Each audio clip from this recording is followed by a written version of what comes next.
The Duke de Belluno hastily quitted Strasbourg with an army not amounting to 10,000 men. He despaired of stopping the Austrians in the defiles of the Vosges. On the 4th of January, the enemy entered Vesoul, and on the 9th, Besançon was invested. Marshal Blucher had effected the passage of the Rhine on 3 different points during the night of the 1st of January. In the center of the corps of Langeron and York crossed the Rhine at Calbe. When they reached the French bank of the river, Langeron's corps was detached to blockade Metz, and York's corps moved in the direction of Kreuznach. St. Priest's corps, which formed the right of the army of Silesia, crossed the Rhine at Neuwied and proceeded to occupy Koblenz. Finally, the left wing of the corps of Sacken and Kleist, which crossed the Rhine before Mannheim, advanced on the Duke of Ragusa. The latter, who had only the framework of an army, fell back on the fortresses of the Saar and the Moselle. Our troops were in full retreat. Napoleon had not flattered himself with the hope of stopping the Allied forces on the frontier for any length of time. Finding himself compelled to allow them to advance into the interior, he became intent on concerting a plan for our retrograde movements, which he wished to concentrate so as to cover Paris. He ordered the Duke de Belluno to dispute foot to foot the passage of the Vosges, and he sent the Duke of Treviso with the division of the guard to support him on the road of Langres. He recommended the Duke de Ragusa to maintain himself as long as possible on the glaciers of the numerous fortresses of Lorraine. Finally, the Duke of Taranto, who was in the direction of Liège, engaged in fortifying the garrison of the Lower Rhine and the Meuse, and ordered to return within the limits of Old France by the gates of the Ardennes. By a general instruction issued to all the marshals, they were enjoined, as they retreated, to leave behind them in the fortresses their fatigued troops and those who were not yet inured to the service. The numerous garrisons which were thus stationed in every direction, Napoleon intended to combine into army corps on the enemy rear. All the troops received orders to direct their retreat to Champagne, whither the reinforcements which were arriving from the heart of France, and which Marshals Kellerman and Oudinot were instructed to form into new battalions, were also ordered to repair. Extraordinary commissaries were dispatched to the departments for the purpose of superintending the levies of men and the measures of defense. Among these commissioners were distinguished the senators de Semonville, de Bournonville, Boisy d'Anglas. Frenchmen, said Napoleon in the proclamation which those commissaries were the bearers, Frenchmen, you must make a last effort. I call upon the inhabitants of Paris, Brittany and Normandy, of Champagne, Burgundy, and the Lorraine and Alsace. At sight of this immense mass of people in arms, the enemy will fly or will sign peace.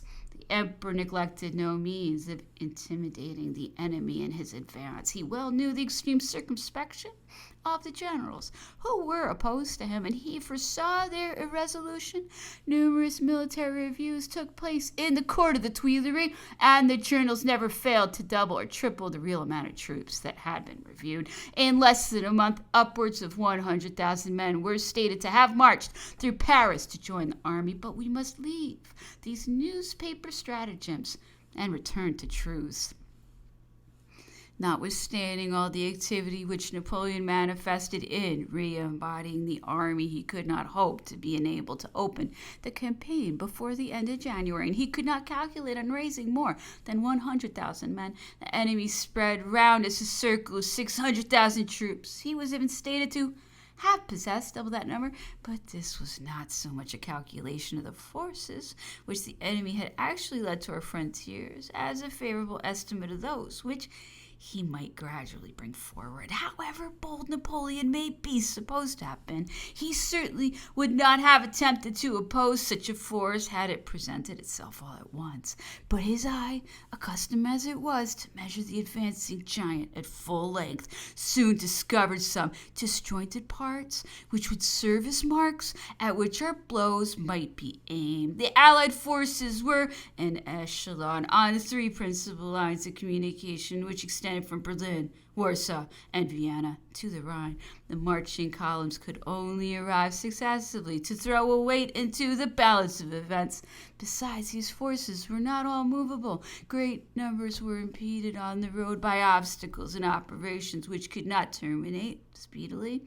Napoleon calculated that the enemy, who in 3 months might have 500,000 men in the center of France, could at most have only 250,000 for commencing the operation of the campaign. Besides, even these forces were diminished by numerous blockades and were scattered over different roads. Napoleon therefore had reason to believe that by maneuvering rapidly in the center of their march, he might fall in with the enemy's detached corps. He intended to combine his forces in the plains of Chalon-sur-Marne before the enemy's columns should be enabled to effect the junction, and he hoped to make amends for the extreme disproportion of numbers by procuring some brilliant opportunities of victory, when his triumph would be the more decisive because the enemy would be engaged in the heart of our provinces. Such were Napoleon's plans for the opening of the campaign.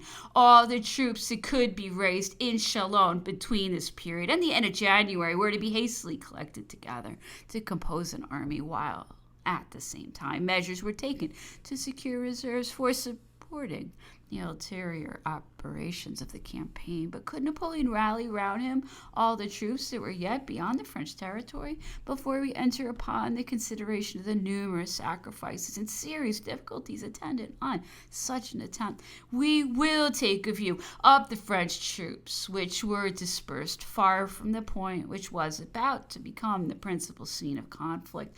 On the north, Marshal Gouvion Saint-Cyr was charged to defend Dresden with a corps of 20,000 men, had capitulated on the 4th of November on condition that he should be allowed to lead his troops back to France. The Allies, finding themselves the stronger party, conceived that good faith might be dispensed with, and they might make no scruple of violating the capitulation of Dresden. Thus, Gouvion Saint-Cyr and his 20,000 men, who were detained as prisoners in Bohemia, could no longer be included in our resources, but independently of this corps, Napoleon still had upwards of 15,000 men on the banks of the Elbe between Dresden and Hamburg. General Duthais, the successor of General Narbonne, was defending the fortress of Torgau, which was besieged by the Prussian General Tauentzien. General Lepope and his garrison were crowning themselves with glory behind the palisadoes and sandbanks which the Prussian General Dutschutz was besieging at Wittenberg. General Lemarrois, with 2 divisions, was unassailable in Magdeburg. The Prince of Eckmühl had his headquarters at Hamburg, where he commanded 4 divisions. The orders which had been dispatched during the retreat from Leipzig, and by which the prince was directed to retire upon Holland, had not reached him. Cut off and insulated at the outlets of the Elbe, he succeeded by dint of effort and perseverance in converting the warehouses of Hamburg into citadels. He resisted at once the combined attacks of the Swedes and Russians, the hostility of the inhabitants, and the defection of our allies, the Danes. We still possessed on the heights of Erfurt, in the center of Germany, garrisons which momentarily threatened to intercept the Great Northern Road. A division of the Allied troops remained stationary before Erfurt for the purpose of blockading its 2 citadels. Since the month of November, Holland had no longer been ours.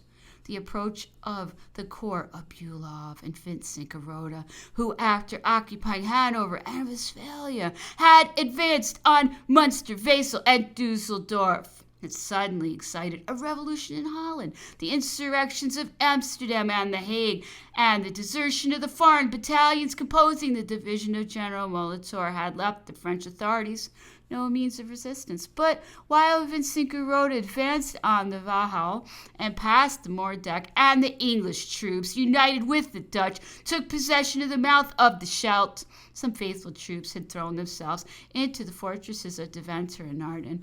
Admiral Verhuell could not forget that he had obtained his command through the confidence of Napoleon. He refused to obey the orders of the partisans of the Prince of Orange. His flag had been removed from the ships, but It again floated on the forts of the Helder. The Senator Rampon had enclosed himself with a garrison of French National Guards in the dikes of Gorkum. The appearance of the Allies before Geertruidenberg and Breda had produced momentary disorder and occasioned Willemstad and Breda to be evacuated too precipitately. The enemy profited by these circumstances.